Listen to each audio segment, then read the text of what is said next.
My name is Mike Wallace. My quilt is called 4 Generations, 1 Family.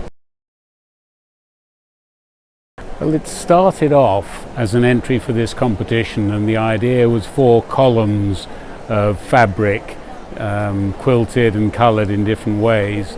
And when I was looking through my stash for fabric to use, I came across an old sheet, and it turned out that it was a family heirloom with 4 darns on it and a family monogram going back 3 generations. And I thought, hang on, this could be used. And so from 4 columns it became 1 column, and the 4 darnings on it became a feature of the quilt. And that's how the whole thing started. And I've adapted therefore the title of the whole competition to fit my piece, or my piece to fit the competition. The challenge of making it was to make a feature of the darnings and the sort of history behind it and the family monogram. My family, just as a sort of bit of background, my mother comes from Austria, my father comes from Germany. Both fled from the Nazi persecution and came to this country. And the things that they brought with them were quite astounding. Apart from porcelain and china and the everyday today things, they brought sheets. One branch of the family brought a rose, which is a rose cutting which has been planted and is still going today. And one of the things was this sheet, which clearly, if you look closely, has had enormous use. And it reflects also the way society's changed, because the fact that people were sleeping on sheets that had been heavily darned, it's just something that wouldn't happen today. We're in a throwaway society, but they weren't, and everything was used and reused again. So that, to me, was a piece of family history, and it was that family history and the way society's changed that created the inspiration for the piece. It started off as white. I then coloured it with Procyon MX dyes, mainly applied with a credit card, just scraping the colour in. And then once I'd done that and avoiding doing any damage to the darns, I then had to decide how to quilt it to make a feature of the darns and the monogram, rather than trying to hide them.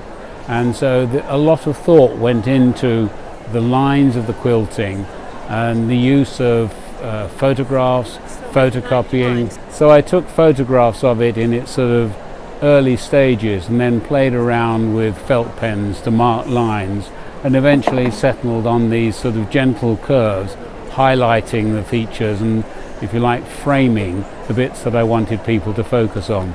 And I deliberately kept the colours subtle, because I didn't want anything to detract from those key features of the darning and the monogram. It's definitely pre-war, because both my parents came to this country in sort of the late 30s. So it's probably a sheet from the 30s, about 1930s. So it's got some history behind it. And another thing that links is that it's definitely be used by 4 generations of the family. My grandparents, my parents, myself, and our children have all slept in this sheet before it was consigned to my stash. It's a bit of a long story, but my wife was doing a diploma in art at Brighton University over 4 years, and I went and saw her work at the annual exhibition they held, and there was some bookbinding. And I was fascinated by that, so I went on a bookbinding course after I retired at Westdean College. And at the same time, a course was going on run by a lady called J. Maris, called Experimental Stitch Textiles. And that looked fascinating, the results of that work, and that caught my imagination. So a year later, it was only run once a year, I went along. As Jay said, I was her first man, and I think she really needed to find a different way of saying that. And it just grew from there, and I was very lucky to find people like Committed to Cloth, Leslie Morgan and Claire Ben, and had some very, very good tutors. And it's just a bug that's bitten me, and taken me into areas which I would never have dreamed I'd go into, including now tapestry weaving as well. So anything to do with threads and fabric, fascinating, and I love it. I think like any form of art, and my wife paints, it's actually a very solitary activity. You're stuck in a studio or you're in a room at home or somewhere, you don't meet people. And the quilting community, going to a regular workshop, coming to Festival of Quilts, things like that, is a chance to meet people and know that it's not just sitting alone at home, but there are other like-minded people.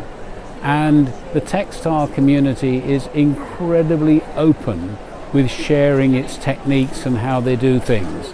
Unlike some traditional artists who can be very secretive, if you ask a textile artist how they've done something, in 99.9 cases they'll say, oh yes, this is how I did it, secure in the knowledge that nobody will ever be able to replicate something identically. We all bring our own particular feature to a technique. So they're a very generous community, a very welcoming community, even to the odd man. It's creative, it's relaxing, and it allows a creative side to come out. A creative side which, if somebody had asked me before I got into this area, because I trained as an accountant, so this is a long way from that, I'd have never believed that I would have that sort of side in me.